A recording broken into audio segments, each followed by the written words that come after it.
লিখেছিলেন, আমাদের ছোট নদী চলে বাঁকে বাঁকে, বৈশাখ মাসে তার হাঁটু জল থাকে। এই সময় একটা নদীতে, সুপ্রিয় দর্শক বন্ধুরা এবং আমার পরিচিত যারা আছেন তাদেরকে আজকে আমি আমার একটা বন্ধুর সাথে পরিচয় করে দিব, যে অনেক ছোটোবেলার সাথেই যার সখ্যতা, যার অনেক ছোটোবেলা থেকে যার সাথে আমার সখ্যতা, তার সাথে কেটেছে আমার প্রায় 30 বছর এইখানে এই বন্ধুর সাথে আমার কেটেছে।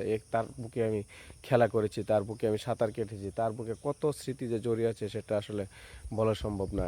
সেই হচ্ছে আমার বন্ধু এবং আমার অজস্র স্মৃতির ধারক, বলা যায় ধারক বাহক। এর সাথে আমার অজস্র স্মৃতি জড়িয়ে আছে। এইখানে আমি মাছ ধরেছি, ছোটোবেলা গাছ গোসল করেছি, সাঁতার কেটেছি, কিন্তু আজকে এই হলো আমাদের সেই ছোট নদীটা, যে নদীটার মাঝে আমার অনেক স্মৃতি, অনেক কিছু জড়িয়ে আছে। আর হয়তো আমার এখন কেন জানি মনে হচ্ছে যে এই নদীটার উপর ভিত্তি করেই রবীন্দ্রনাথ ঠাকুর হয়তো লিখেছিলেন, আমাদের ছোট নদী চলে বাঁকে বাঁকে, বৈশাখ মাসে তার হাঁটু জল থাকে। এই সময় একটা নদীতে বৈশাখ মাস যখন থাকে, চৈত্র মাস যখন থাকে, তখন এই নদীতে সত্যিই হাঁটু জল থাকে। এদিকে এই পাশ দিয়ে অনেক গরু, এই সাইড দিয়ে অনেক গরু, অনেক খাসি, ছাগল, ভেড়া পার হয়ে যেত, মহিষও পার হতো। কিন্তু একটা কথা বলতে হয় যে এই নদীতে একসময় পাল তোলা নৌকা চলতো, এই নদীতে একসময় পাল তোলা নৌকা চলতো, কিন্তু সেই নদীর জৌলুস আর এখন নাই।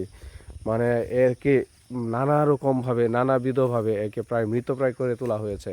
যে এর গলা চেপে ধরতে ধরতে, অর্থাৎ এর গলা চেপে ধরতে ধরতে আমরা এরকমভাবে চেপে ধরেছি, এর গলা এরকমভাবে চেপে ধরেছি, বিভিন্ন জায়গায় তাকে আমরা বাধার সম্মুখীন করেছি। তার যে অবাধে বয়ে চলার কথা ছিল, সেই বয়ে চলাটাকে আমরা এত মসৃণ রাখি নাই, মানে বিপদে বিপদে পদে পদে তাকে বাধা সৃষ্টি করেছি। আর এই জন্যে সে আজকে ধ্বংসপ্রাপ্ত। এই জন্য সেই তার আগের জৌলুস নাই, তার আগের রূপ নাই। মানে নদী তো হচ্ছে মেয়ে মানুষের মতো, অর্থাৎ নারীর মতো।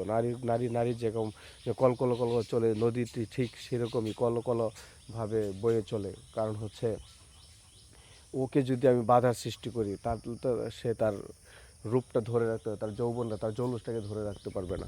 আর এইটাই আজকে আমরা করেছি। এই যে দূরে দেখা যায়, এই যে দূরে দেখা যাচ্ছে, এখানে বালু খেকুরা বালু তুলে এটাকে পার বিনষ্ট করে ফেলছে। আর ওই যে আরেকটু দূরে যেখানে আপনারা দেখতে পাচ্ছেন, এই যে এখান থেকে যে স্রোতটা যাচ্ছে, এই যে গাছটার এই সাইড দিয়ে একটা স্রোত আছে, এইখানেও তাকে একটা বাঁধ তৈরি করা হয়েছিল, কৃত্রিম বাঁধ, যে কৃত্রিম বাঁধের কারণে আজকে সে মৃতপ্রায়।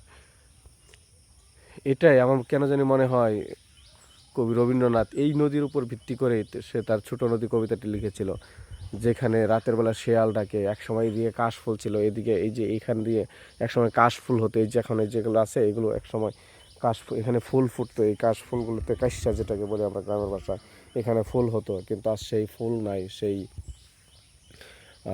তার স্রোত নাই, তার ধারা নাই। কিন্তু একদিন দেখেন, একসময় এদিকে পাল তোলার নৌকা চলতো, এদিকে পাল তোলার নৌকা সেই রামনগর নামক একটা জায়গা থেকে এদিকে পাল তুলে নৌকা আমি ছোটোবেলায় দেখেছি, এদিকে চলে যেত। আর যে পরিমাণ মাছ পাওয়া যেত এখানে, এখন তো সেই মাছ নাই।